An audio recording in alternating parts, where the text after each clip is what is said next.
দেশীয় মাছ রক্ষা করি, টেকসই মৎস্য সম্পদ গড়ে তুলি। এই স্লোগানকে সামনে রেখে ফরিদপুরের নগরকান্দায় দেশীয় প্রজাতির মাছ রক্ষায় বিশেষ অভিযান পরিচালনা করেছে ভ্রাম্যমাণ আদালত। বুধবার ১৫ জুলাই উপজেলার তালমা ইউনিয়নের কদমতলী এলাকার বিভিন্ন খাল, নালা ও বিলে দিনব্যাপী এই অভিযান পরিচালিত হয়।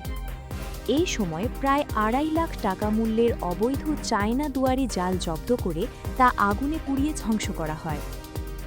মৎস্য সুরক্ষা ও সংরক্ষণ আইন ১৯৫০ বাস্তবায়নে নগরকান্দা উপজেলা প্রশাসন ও উপজেলা মৎস্য দপ্তরের যৌথ উদ্যোগে এই অভিযান পরিচালিত হয়।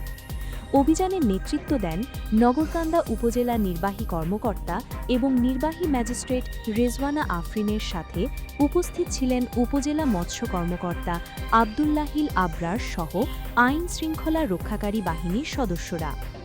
অভিযান শেষে উপজেলা নির্বাহী কর্মকর্তা রিজওয়ানা আফরিন বলেন, দেশীয় প্রজাতির মাছ রক্ষার্থে আমরা নিয়মিত মোবাইল কোর্ট পরিচালনা করছি।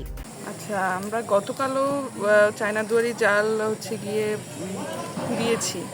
এগুলো সারাদিন ব্যাপী অভিযান পরিচালনা করে গতকালকে কাইচাল বিলে অভিযান পরিচালিত হয়েছে, আজকে অভিযান পরিচালিত হয়েছে তালমা ইউনিয়নের কদমতলী বিলে।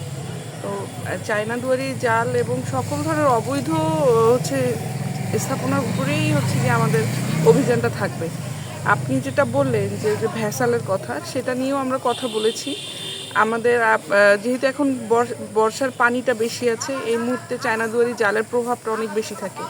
আমরা এই চায়না দুয়ারি জালের পাশাপাশি ওই বাঁশের যে ঘেরগুলো, এগুলোর বিরুদ্ধেও অভিযান পরিচালনা করব।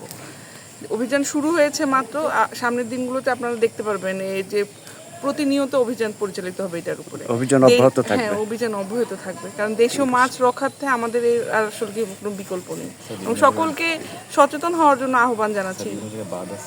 হ্যাঁ, ওই বিভিন্ন জায়গায় যে বাঁধের বিষয়ে আমি গতকালকে কথা বলছিলাম, যে বাঁশ দিয়ে ঘিরে রাখে, কারণ যে প্রাকৃতিক যে জলাশয়, সে উন্মুক্ত জলাশয়, সেখানে কেউই এভাবে বাঁধ দিতে পারে না।